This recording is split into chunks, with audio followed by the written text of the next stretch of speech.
wabarakatuh.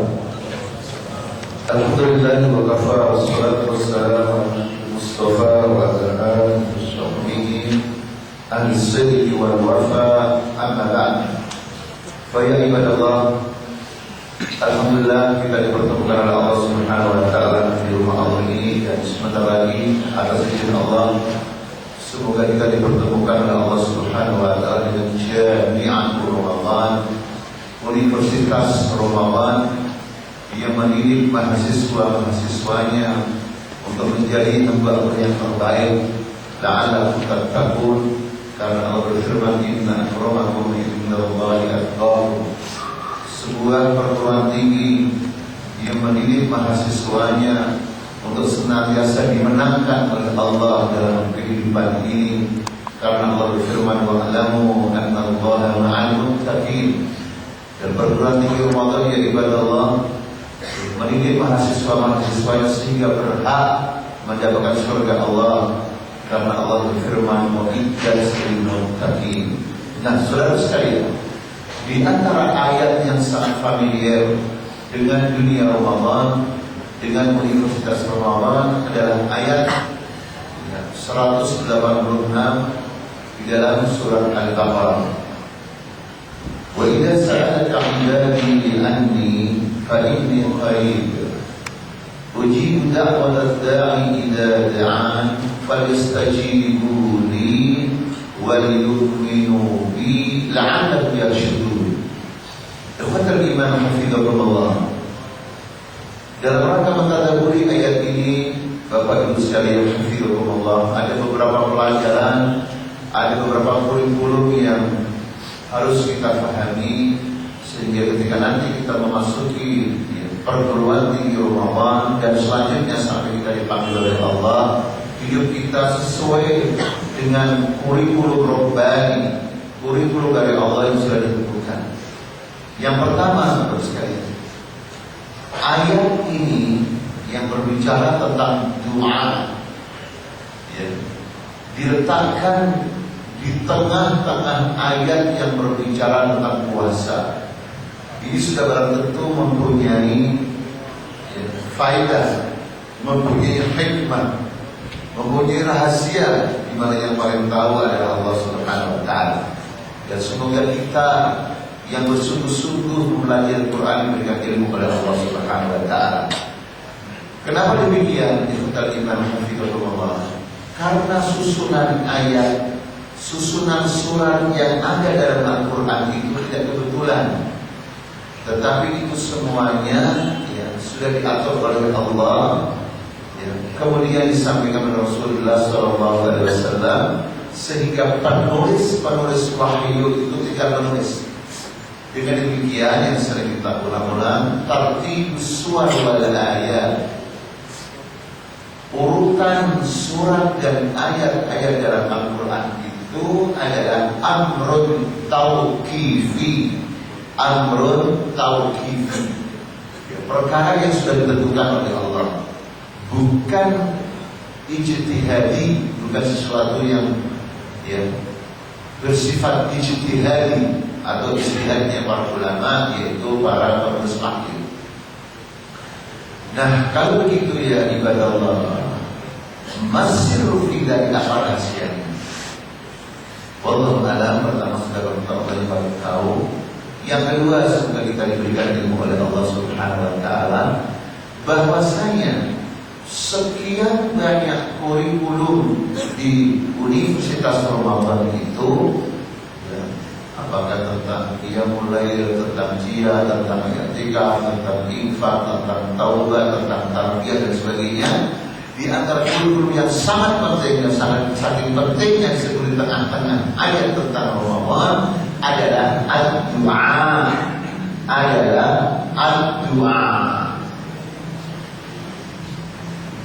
Kenapa ya? Karena dengan doa itulah yang kita kumandangkan siang dan malam atau setiap saat,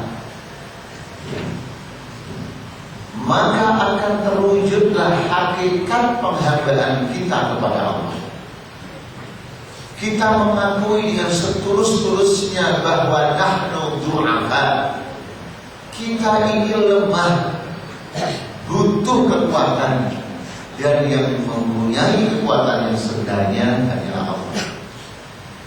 Kita ini fuqara, fakir, miskin, dan yang memberikan kecukupan hanyalah Allah. Untuk membuktikan bahwa kita ini benar-benar hamba Allah, bahkan hanya hamba Allah, tidak menjadi hamba yang lainnya, tidak menjadi hamba hawa nafsu kita, tidak menjadi hamba uang kita, tidak menjadi hamba jabatan kita, tidak menjadi hamba kekuasaan di mana orang saling merebutkan. Maka kita buktikan dengan doa. Sampai-sampai hadisnya berbunyi ad-du'a'u huwal ibadah. Ad-du'a'u huwal ibadah. Di sini subhanallah redaksinya tidak redaksi biasa. Karena hadis Nabi sallallahu alaihi wasallam dengan jawabul kalim, berikan kumpulan-kumpulan kalimat yang luar biasa, yang bisa dinikmati sepanjang masa, tidak pernah saudara sekalian tidak boleh selalu aktual sabda Nabi itu sepanjang zaman. Saudara sekalian, jadi redaksinya adalah ad-du'a'u wal ibadah. Ini ada dua hal menekankan dalam hadis ini. Pertama, dihadirkannya dhamir munfasil yaitu huwa. Iya. Yang di dalam redaksi bahasa Arab biasa, seandainya tidak ada huwa, umpamanya bunyinya ad-du'a'ul ibadah, itu sudah cukup. Dalam ilmu nahwu disebut jumlah mustaqimah sudah benar susunan itu. Ini yang pertama. Tapi kenapa diberikan dua? Sudah tentu ada rahasia. Yang kedua, Bapak Ibu sekalian, di sini khabarul mubtada menggunakan isim ma'rifah, yaitu al-ibadah, pakai al, sebut isim ma'rifah. Ada benda yang jelas. Padahal seandainya ini kita tidak menghadiri hadis, kalau saya atau Bapak atau Ibu mempunyai ucapan ad-du'a'u ibadah, ibadah keadaannya, itu sudah benar. Karena yang menjadi syarat harus ma'rifat itu cukup mubtada. Khabarnya tidak harus ma'rifat, bisa saja nakirah, ibadah keadaan. Berarti di sini ada dua hal yang ditambahkan oleh Nabi Sallallahu Alaihi Wasallam, memberikan pemahaman kepada kita seolah-olah inti ibadah kita itu adalah Bapak Ibu, doa. Makanya orang yang tidak berdoa di dalam terminologi agama disebut apa Bapak Ibu? Sombong, enggak butuh Allah. Nauzubillah kita. Karena kuasa sudah di tangannya, sudah kaya, sudah sehat, sudah tenang, sehingga seorang enggak butuh Allah. Dan kalau dibiarkan bisa jadi Tuhan dia, menyuruh orang menjadi hambanya dia kayak Fir'aun yang memaksakan rakyatnya harus ikut dia. Bisa juga kayak bos yang anak buahnya harus tunduk pada dia, walaupun harus berbuat maksiat, kalau tidak dipecat. Akhirnya merampas ketuhanan Allah Subhanahu Wa Taala, dan itu jarimah, kriminal terbesar di dunia ini.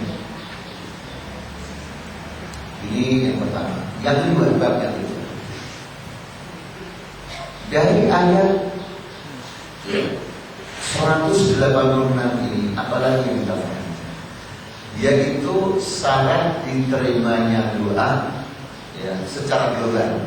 Kenapa secara global? Karena nanti ada yang secara terperinci. Sebelum itu maaf sebelum itu bab yang kedua sebelum itu adalah redaksi yang berbunyi wa idza sa'alaka ibadi anni fa inni qarib. Bapak Ibu sekalian, kalau kita membaca ayat-ayat Al-Qur'an tentang as-su'alu wal jawab, soal jawab, itu kebanyakannya, bahkan hampir semuanya kecuali ayat ini, itu didahului dengan fakul, maka katakanlah wahai Muhammad. Lihat teman sekalian, surat Al-Anfal, Yas'alunaka 'anil anfal. Apa terusnya Pak? Qulil anfal lillah. Mereka bertanya kepadamu tentang anfal, sisa rampasan perang atau juga rampasan perang. Maka jawabnya, Qul, katakanlah Muhammad, al-anfal milik Allah dan Rasul. Lagi, yas'alunaka 'anil mahiyy. Qul, enggak ada. Mereka bertanya kepadamu tentang haid. Apa itu haid? Haid itu ada kotoran. Fakul, maka katakanlah. Kul, katakanlah. Lagi, yas'alunaka 'anil ahillah. Qul hiya mawaqitu lin-nasi wal hajj. Mereka bertanya kepadamu tentang bulan. Kenapa bulan itu awal muncul kecil, kemudian besar sampai menjadi badar, sampai menjadi bulan purnama tanggal 14 dan puncaknya tanggal 15. Setelah itu mulai kecil-kecil lagi. Ada kulnya, katakan. Begitu yang ditanyakan tentang Allah, bukan anfal, bukan bulan, bukan haid. Bapak Ibu, ada nggak dari ayatnya, ayat 186, kul, katakanlah Muhammad? Wa idza sa'alaka 'ibadi anni faqul, atau langsung fa inni qarib. Jadi maka ketika bertanya kepadamu tentang aku, ayatnya tidak mengatakan katakan Muhammad Nabi, langsung apa Bapak Ibu? Fa inni qarib, maka sesungguhnya aku dekat.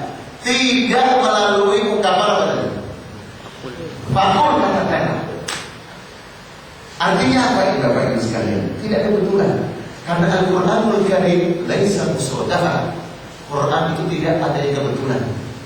Semua disusun oleh Allah sebegitu indahnya.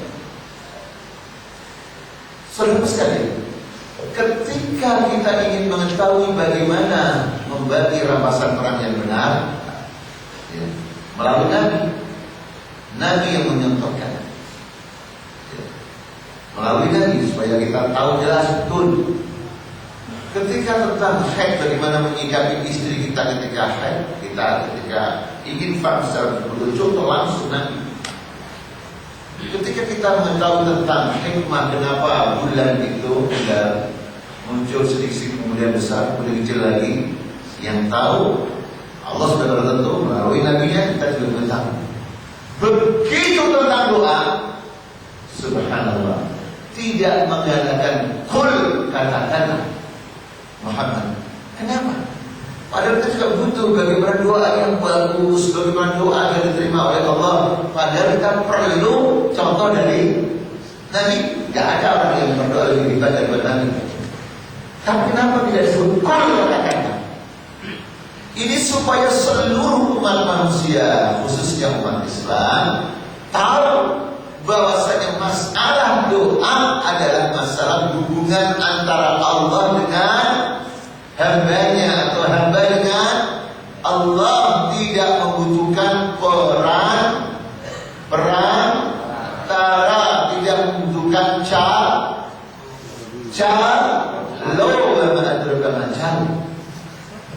Kenapa? Karena masih banyak orang yang memahamkan begini. Kamu berdoa pada Allah langsung begitu, harus minta pastilah orang yang lebih hebat. Sama saja kalau kamu minta bantuan pada presiden untuk bangun sekolah dan sebagainya, kan harus melalui siapa katanya? Berarti Allah disamakan dengan boleh nggak? Laisa kamitslihi syai'un.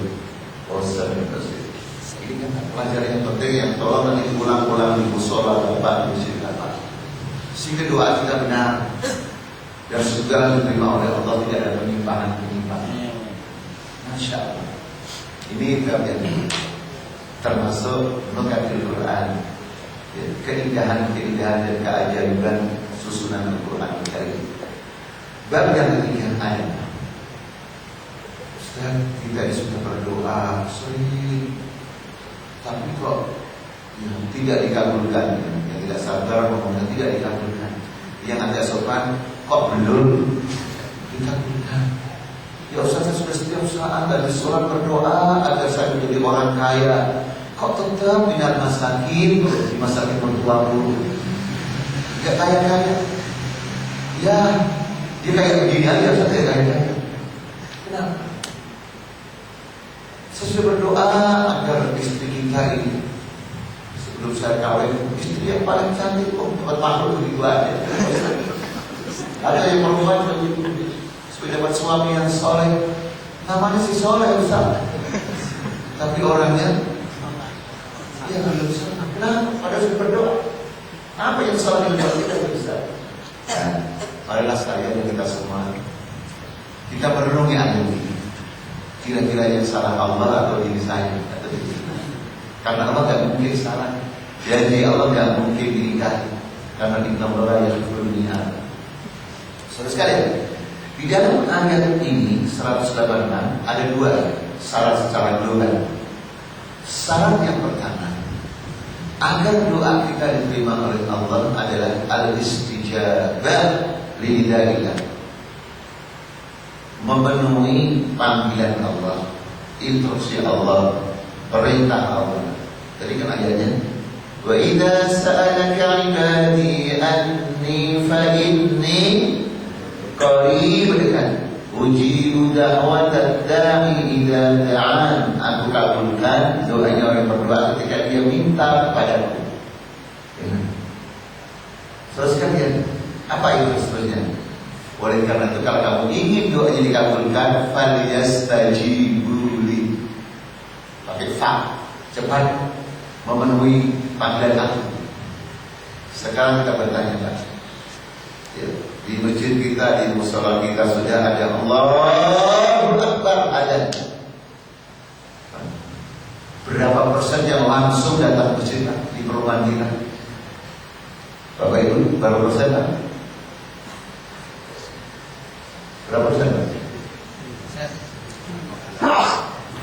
Begitu negara Islam, penduduknya beragama Islam, dijajah oleh orang kafir, diambil hartanya, diambil jaga kehormatannya, dibunuh warganya. Allah katakan, infiru khifafan wa thiqalan wa jahidu bi amwalikum wa anfusikum wajahidu bi amwalikum wa anfusikum fi sabilillah, dzalikum khairul lakum in kuntum ta'lamun.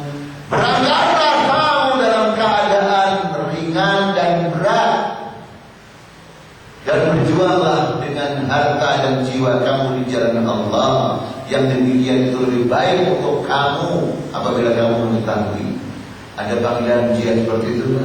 Berapa persen yang berangkat? Berapa persen Pak yang memenuhi panggilan kamu? Mayoritas atau minoritas? Kemudian minta kepada Allah agar doanya dikabulkan. Dikabulkan apa?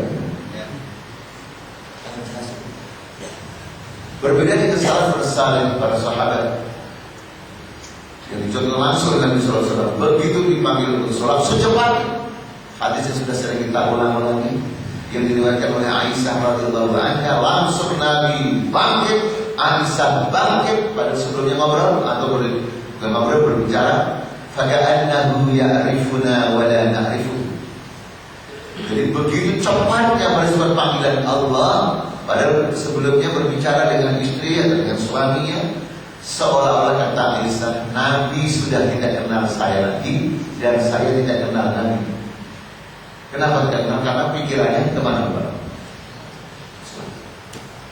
Hamdan begitu lagi melaksanakan ibadahnya dengan istrinya, ibadah khusus di rumah sama istrinya.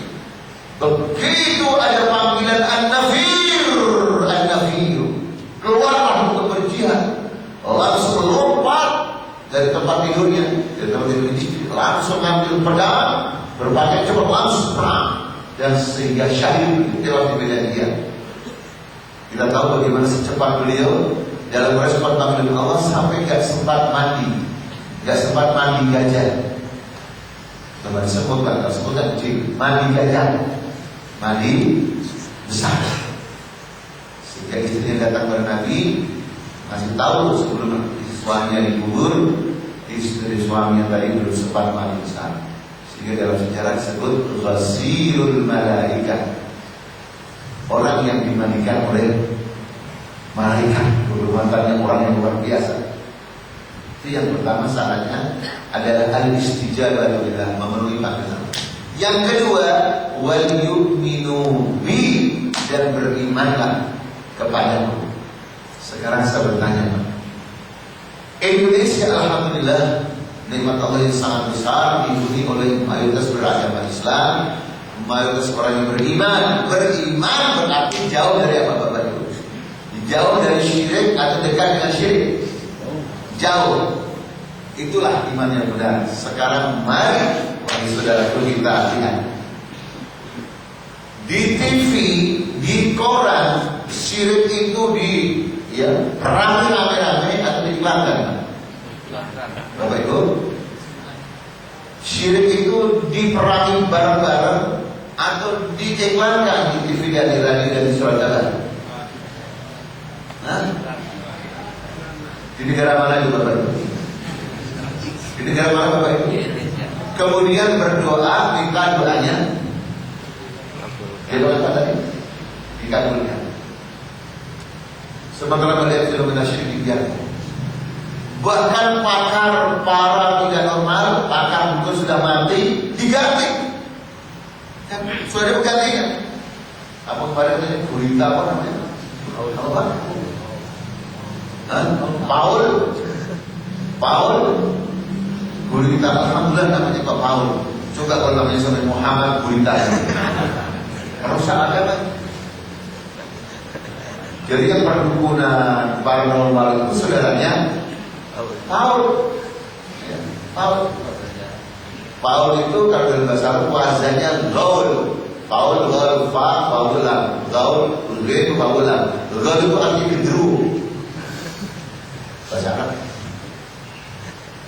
Saudara sekalian, di negara yang mayoritas beragama Islam, yang kita dengar presidennya Islam, gubernur Islam, DPR-nya Islam, wali kotanya banyak Islam, bupatinya Islam, polisi yang punya bendera juga Islam, KPK yang punya ketokan juga Islam, tapi syirik, tanyakan. Kemudian menuduh Allah gak sayang karena tidak mau mengabulkan doa. Ini jawaban secara bebas. Sekarang yang keempat dan yang keempat, jawaban secara terperinci. Bagaimana agar doa saya, doa bapak, doa ibu kita semuanya ini dikabulkan oleh Allah? Para ulama yang sudah meninggal rahimahullah, yang masih hidup kita doakan hafizahullah, memberikan masukan kepada kita semua, kiat-kiat agar doa kita semoga diterima oleh Allah Subhanahu wa taala. Yang pertama adalah ikhtiyaruz zaman al-fadil. Ikhtiyaruz zamani al-fadil. Memilih zaman, waktu al-fadil yang utama. Nah, kita tahu seluruh waktu ini waktunya Allah bisa kita berdoa kepadanya. Tapi Allah memberikan keutamaan waktu-waktu tertentu yang jangan kita sia-siakan. Di antaranya yang pertama yang mudah saja adalah ma bainal adzan wal iqamah. Ya. Jadi antara adzan dan iqamah.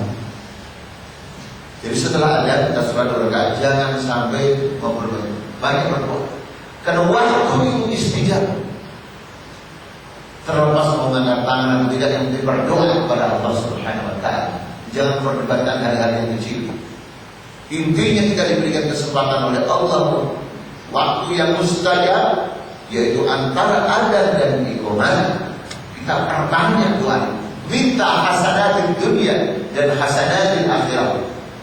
Minta kebaikan dunia dan kebaikan akhirat. Rabbana atina fid dunya hasanah wa fil akhirati hasanah.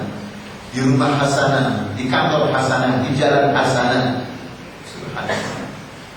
Di akhirat hasanah. Yang kedua, sebelum yang kedua masih yang berkaitan dengan ikhtiar zaman adalah hari Jumat. Hari Jumat yang ibadah perbanyaklah berdoa.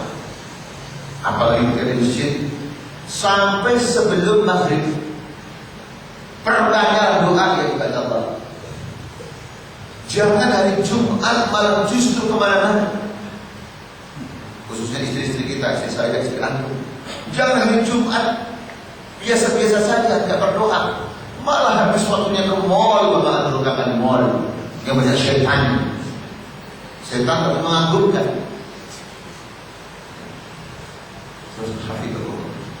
Ini diantara waktu-waktu yang mustajab bagi waktu tengah malam.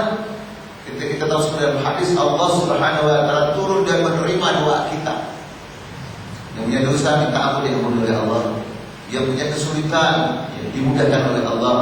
Yang dalam organisasinya, jamaahnya, partainya hampir-hampir retak, tidak solid, minta kepada Allah agar hati kita disentuhkan oleh Allah untuk memperjuangkan Islam, untuk membangun dunia sesuai dengan syariat Allah Subhanahu wa taala. Tidak semuanya bisa kita atasi dengan kemampuan kita sebagai manusia. Kita lemah sedemikian apapun. Wa khuliqal insanu dhaifan. Oleh karena kita rajin melapor pada Allah, rajin bermunajat dengan Allah, sehingga Allah menggerakkan hati saya, hati antum, hati ikhwan, hati akhwat, hati kaum seluruhnya untuk bersatu. Jangan sampai hati ini kotor kemudian memprovokasi kita untuk saling menghujat saudara kita, nggak mau ketemu dengan saudara kita, merasa paling benar dan yang lain salah. Tidak, kita minta kepada Allah agar hati kita disatukan oleh Allah dalam rangka menegakkan dinul Islam. Ini yang kedua. Yang kedua adalah ikhtiyarul makanil fadil. Ikhtiyarul al-makanil al-fadil. Memilih makan. Makan itu sebagai tempat, bukan makan yang udah jam 1 mau makan baik. Makan di tempat. Memilih tempat yang utama. Seperti apa? Masjid. Yang seluruh tempat dunia Allah layak untuk kita berdoa kepada Allah. Tetapi Allah melebihkan satu tempat pada tempat yang lain. Sama, Allah melebihkan hamba pada hamba yang lain.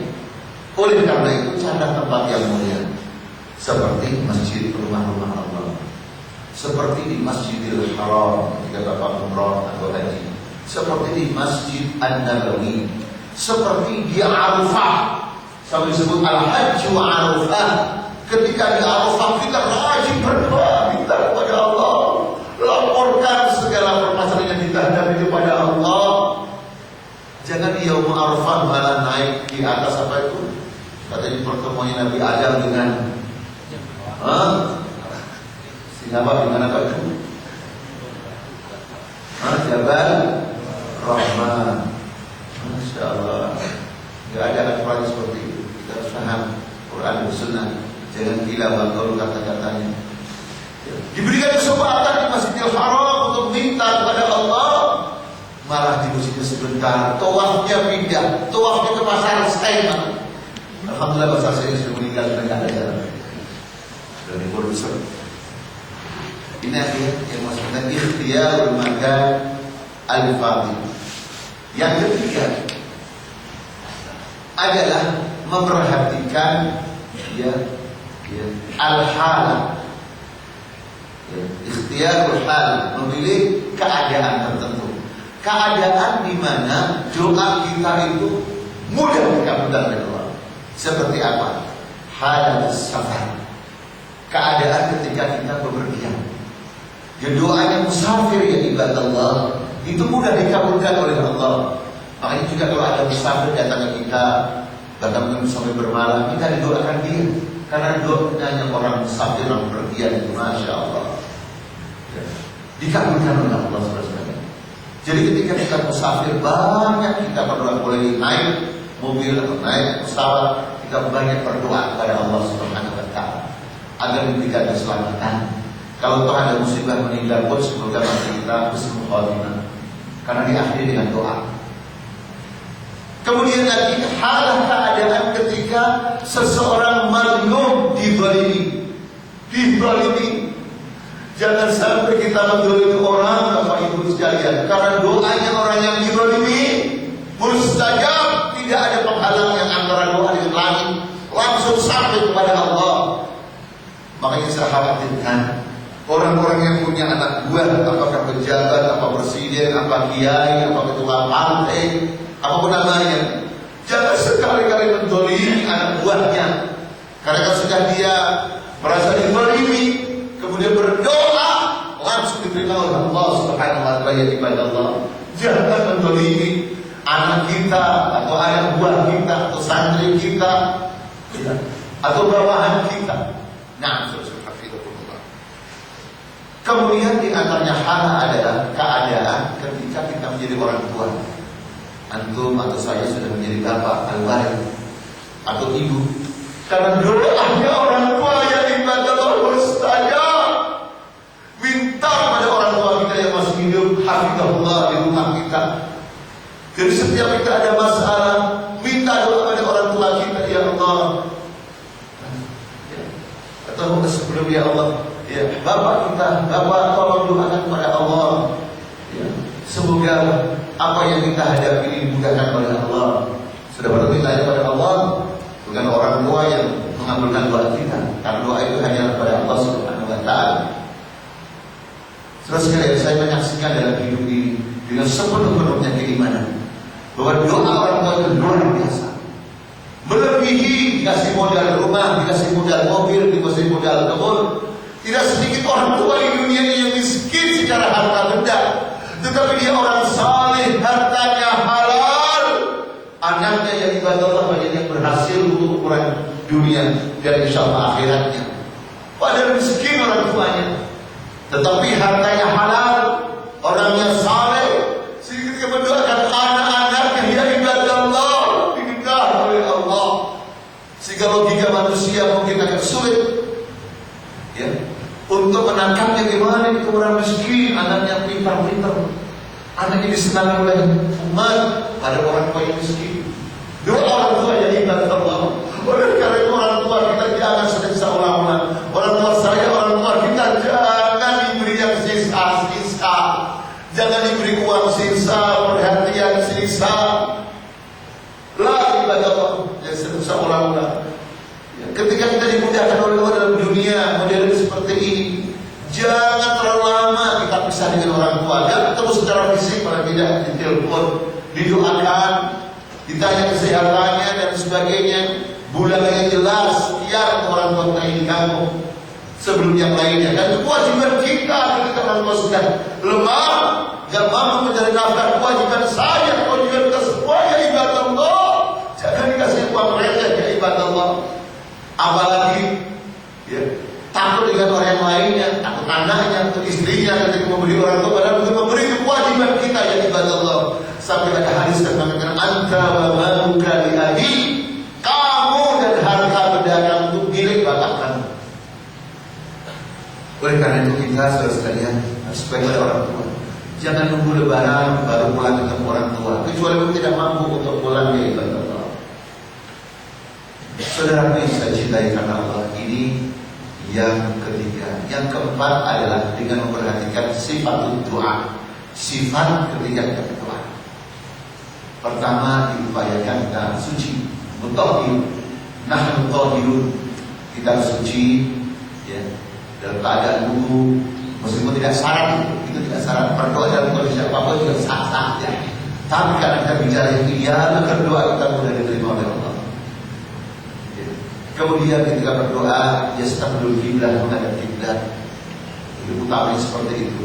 Mengangkat tangan seperti dicontohkan oleh Nabi ketika perang Badar, agar beliau dan sahabat ini dimenangkan oleh Allah. Karena kalau ini kalah, ya, sampai Nabi mengatakan, ya Allah, kau tidak akan disembah lagi. Kalau sampai sahabat ini pada gugur semuanya, kamu tidak akan disembah lagi di muka bumi. Ini arti betapa Nabi minta betul-betul kepada Allah. Sampai Abu Bakar mengatakan faidatul kafir, cukup, insyaallah Allah mengabulkannya. Ini diantaranya sifat-sifat berdoa yang ibadah Allah. Dia sudah bentuk khusyuk dan sebagainya. Yang kelima adalah, dan yang terakhir, zawalul mawani. Zawalul mawani, hal-hal yang menghalangi, yang menyebabkan doa kita ditolak oleh Allah itu harus dihilangkan. Apa saja hal-hal yang menghalangi doa kita ditolak oleh Allah, atau menghalangi doa kita diterima oleh Allah sehingga ditolak? Yang pertama, Bapak Ibu sekalian, adalah aklul haram, memakan barang haram.